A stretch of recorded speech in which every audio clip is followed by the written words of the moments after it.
Diálogo com as Sombras. Autoria de Hermínio Miranda.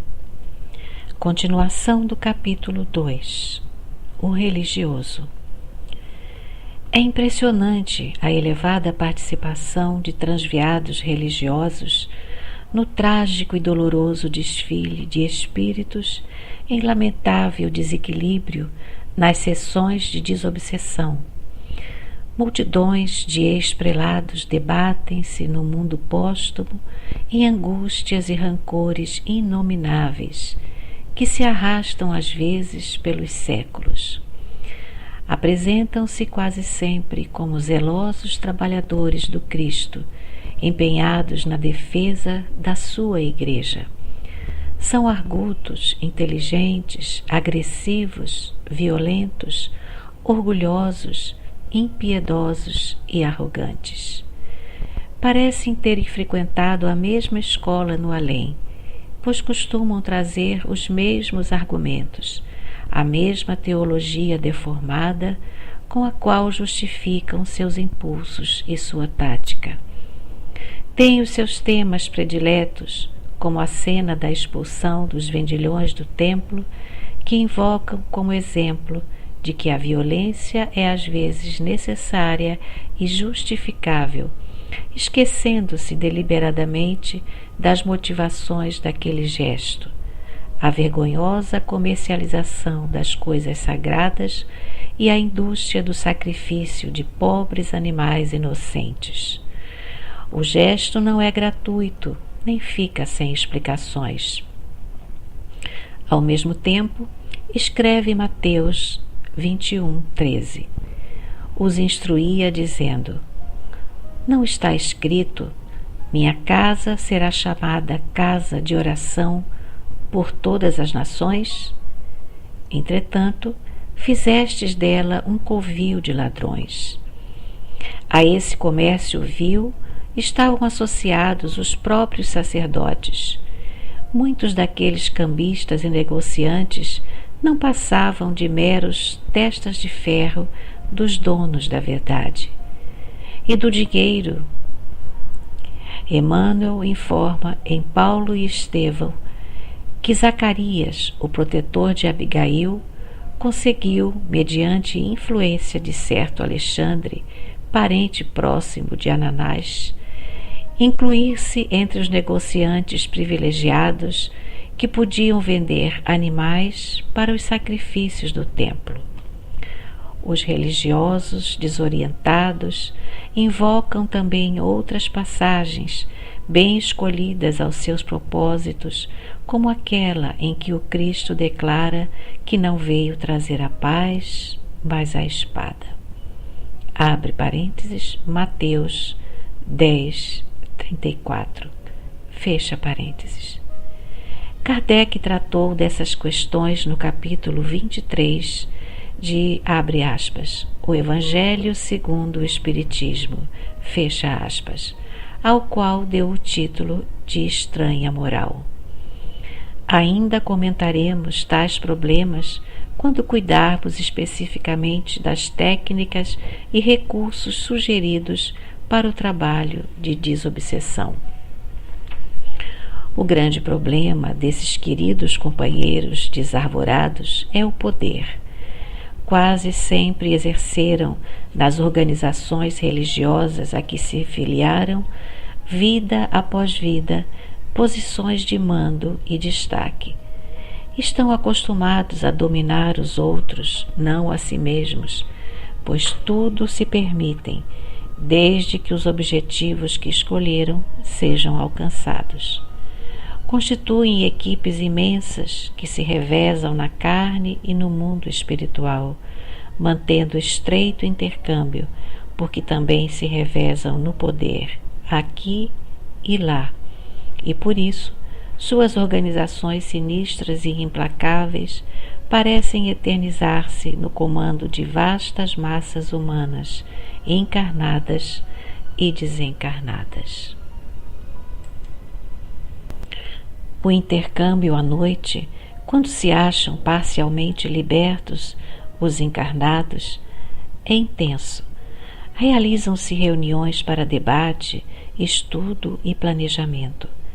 André Luiz nos dá uma pequena amostra dessa atividade em, abre aspas, libertação, fecha aspas, no capítulo, abre aspas, observações e novidades, fecha aspas. Abre aspas. Não mediste ainda, diz Gúbio, o instrutor, a extensão do intercâmbio entre encarnados e desencarnados. A determinadas horas da noite, 3/4 partes da população de cada um dos hemisférios da crosta terrestre se acham nas zonas de contato conosco, e a maior percentagem desses semilibertos do corpo, pela influência natural do sono, permanecem detidos nos círculos de baixa vibração, qual este em que nos movimentamos provisoriamente. Abre nota de rodapé. A organização visitada, enorme cidade das trevas, era dirigida por um ex-papa, cuja libertação é o tema central do livro. Fecha a nota de rodapé. Por aqui, muitas vezes se forjam dolorosos dramas que se desenrolam nos campos da carne. Grandes crimes têm, nesses sítios, as respectivas nascentes, e não fosse o trabalho ativo e constante dos espíritos protetores que se desvelam pelos homens no labor sacrificial da caridade oculta e da educação perseverante sob a égide do Cristo, acontecimentos mais trágicos estarreceriam as criaturas. Fecha aspas. Prestaram bem atenção? 3/4 da população encarnada na Terra, ou seja, 3 pessoas em cada 4, isto é, 75%. André não fala especificamente de reuniões promovidas por religiosos, mas estas são ativas, frequentes e tenebrosas. Comparecem investidos de enorme autoridade aqueles que a conquistaram pela ardilosa sagacidade, pela prepotência e total desinteresse pelos aspectos éticos das questões envolvidas. Ai daquele que se intromete em seus afazeres e tenta impedir a realização de seus planos criminosos. Precisa estar muito bem preparado, vigilante, guardado na prece e assistido por espíritos do mais elevado teor vibratório. Ao longo de muitos séculos de intriga política e do exercício da opressão e da intimidação, esses pobres ministros de Deus desenvolveram apurada técnica de trituração, dispõem de recursos extremos e não hesitam em empregá-los desde que atinjam seus fins. Conservam no mundo espiritual seus paramentos, suas joias e todos os símbolos de suas posições. Vivem em construções suntuosas e soturnas, sentam-se em tronos, cercam-se de áulicos prontos a executar-lhes o menor desejo. Celebram suas missas, pregam sermões, mantendo um ritual pomposo e meramente exterior, tal como faziam aqui na Terra. Uma jovem desencarnada, de quem cuidamos certa vez, nos contou, com penosa ingenuidade, que vivia alegremente na irresponsabilidade de sua inconsciência. Ligara-se a um ser encarnado a quem estávamos interessados em ajudar, aliás, sem que ele o soubesse. Comparecia uma vez por semana à presença do nosso amigo encarnado e o induzia aos desatinos dos sentidos desgovernados, participando certamente dessas orgias. Era remunerada, com roupas luxuosas e bonitas, e evidentemente gostava da sua tarefa. Totalmente teleguiada, era simples instrumento sob o poder implacável de seus senhores. Agindo sob hipnose, atuava principalmente naquilo que constituía o principal problema do companheiro encarnado: sexo. Encontrava-se muito bem preparada pelos seus instrutores. Quando eu lhe disse que era mero instrumento em mãos alheias, ela respondeu que não, pois gozava de inteira liberdade. Não é maldosa, é irresponsável e perturbada. Conta que, ainda ontem na missa, Monsenhor falou que era preciso evitar o agulhão. Sabem assim que, se saírem dali por fúria ou fraqueza, encontrarão o espectro temido da dor, as lágrimas, o desespero. Enquanto estão ali, têm diversões, prazeres, vestidos bonitos e até mesmo os tranquilizantes psicológicos para a consciência atormentada, porque ex-sacerdotes fanatizados e duros ministram-lhes sacramentos, levam-nas às missas que celebram e absolvem-nas dos pecados que porventura tenham cometido.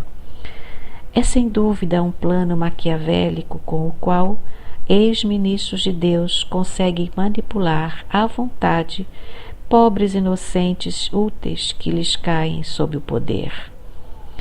A despeito de seus desvairamentos, sinto-a interiormente ingênua, quase pura.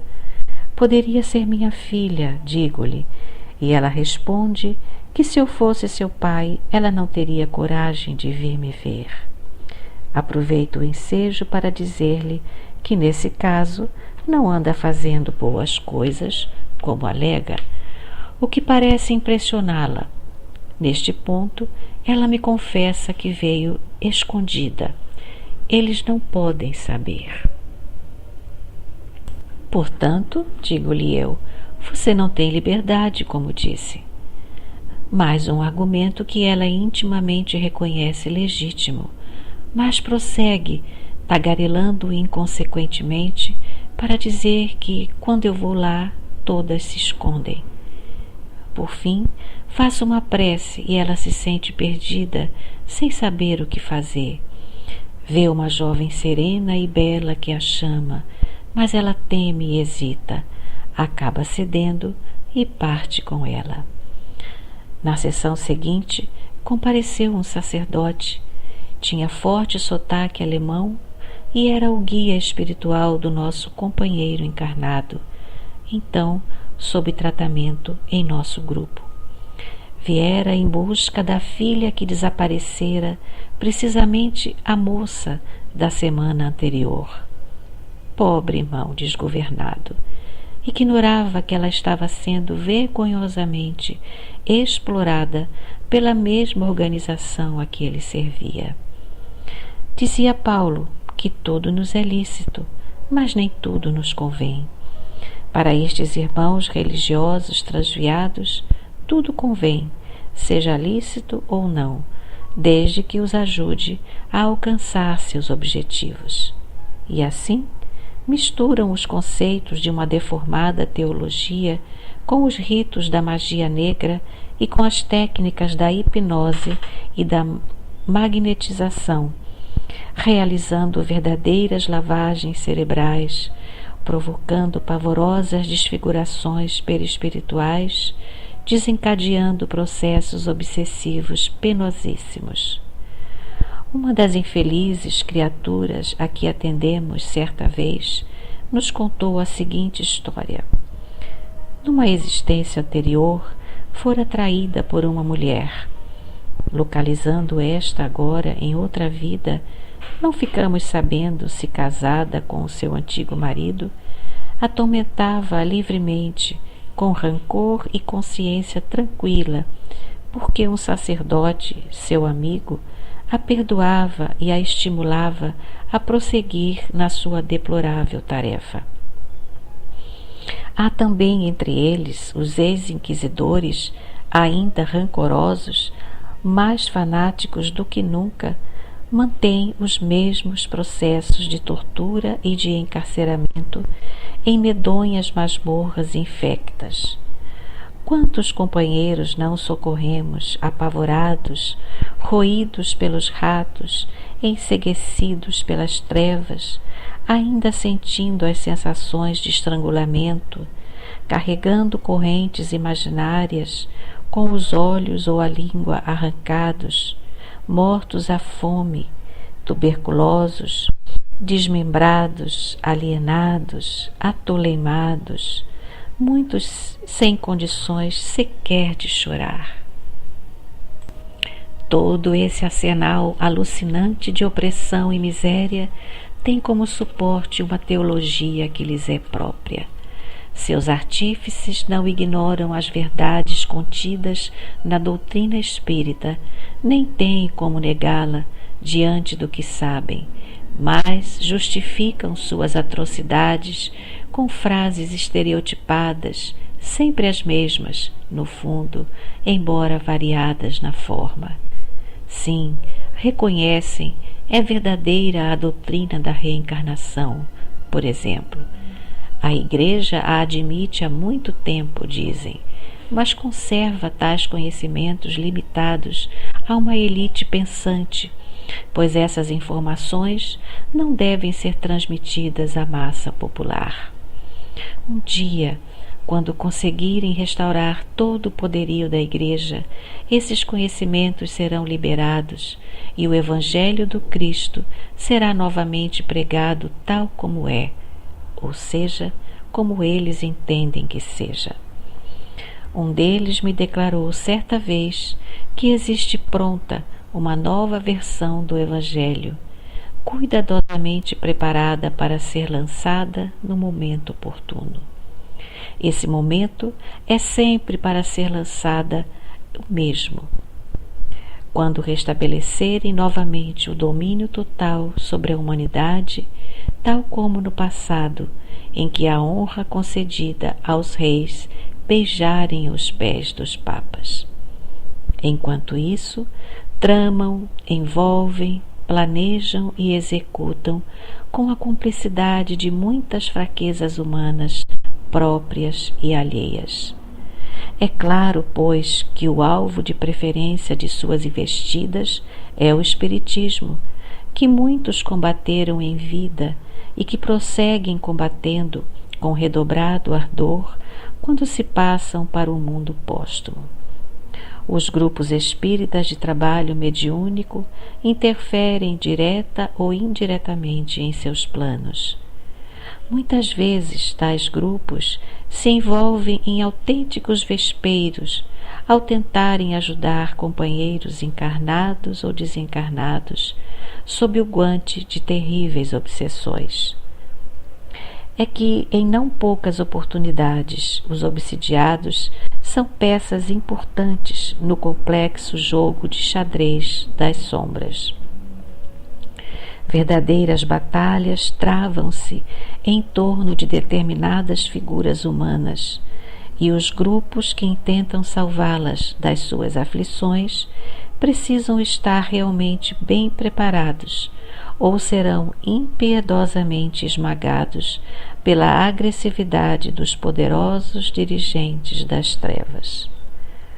Por outro lado, o movimento espírita moderno, especialmente no Brasil, conta com enorme quantidade de antigos sacerdotes arrependidos de seus desatinos passados, procurando em nova encarnação lavar as manchas de crimes hediondos que cometeram. Para os antigos comparsas, no entanto, são trânsfugas desprezíveis que cumpre esmagar, apóstatas que têm de destruir, heréticos que precisam calar a todo custo. Quantos me têm interpelado com as mais terríveis invectivas? Um deles, conhecendo meu passado, tanto na Igreja Católica como na Protestante, me disse com ódio e desprezo: protestante e espírita, dois porcos num só. Outro, fanático e não mau, buscava-me há mais de 4 séculos, pois da última vez em que fomos companheiros, éramos sacerdotes católicos, antes ainda da Reforma Protestante. Outros se empenham em recuperar-nos, seja com ameaças, seja com promessas sedutoras ou barganhas inaceitáveis. A esta altura, o leitor, algo impressionado, estaria perguntando se não há sacerdotes de boa índole no mundo espiritual. Certamente que sim, e graças a Deus em grande número. Com muito mais frequência, porém, entre aqueles que foram pequenos e humildes servidores da Igreja, conscientes das grandezas do Evangelho de Jesus. São eles os serenos párocos da aldeia, monges e frades que se dedicaram à caridade e ao serviço ao próximo. São muitos os que rapidamente se adaptam às condições do mundo espiritual, onde não encontram nem o céu de gozos inefáveis, nem o inferno aterrador, nem tampouco o purgatório lendário, mas apenas as condições que criaram para si mesmos. Alguns dos mais destacados membros da hierarquia eclesiástica também vencem, com surpreendente brevidade, o período de perplexidade em que mergulham com a desencarnação. Um deles, manifestado no grupo Ismael, declara na sua segunda comunicação, abre aspas, é estupenda a metamorfose que se operou no meu espírito desde a visita que vos fiz. Extraordinário fenômeno capaz de confundir a inteligência mais atilada e a criatura melhor provida de conhecimentos teológicos e profanos. Estupenda, grandiosa, diria mesmo fenomenal, é a obra em que colaborais, vós outros, homens terrenos, malquistos pela sociedade perversa dos vossos dias. Medito e considero, eu, servidor da Igreja, elevado à mais alta dignidade eclesiástica na terra de Santa Cruz, venho entre vós, criaturas simples, na maioria sem grande preparo intelectual, beber da água da vida que o espírito da Igreja Romana nunca pôde proporcionar ao meu espírito sedento. Quando daqui regressei, meus irmãos, o infinito como que se havia transmudado e novo cenário se me deparou. A coorte dos que me acompanhavam, cabisbaixa e encolhida no encanto, demonstrava a sua contrariedade pelos efeitos que a minha visita produzira em meu espírito. Fecha aspas, abre nota de rodapé. Trabalhos do Grupo Ismael, volume julho 1939 a dezembro 1940. Compilação do Dr. Guilhom Ribeiro, edição da FEB, 1941, página 137, fecha a nota de rodapé. Fora daqueles que em vida, segundo suas próprias declarações na sessão anterior, procurara, juntamente com outros dignatários da sua Igreja, meios de conseguir que cessassem as atividades da Federação da propaganda do Espiritismo, pelo considerar falsa e errônea essa doutrina prejudicial ao catolicismo. Era agora socorrido exatamente na organização que tentara fazer calar.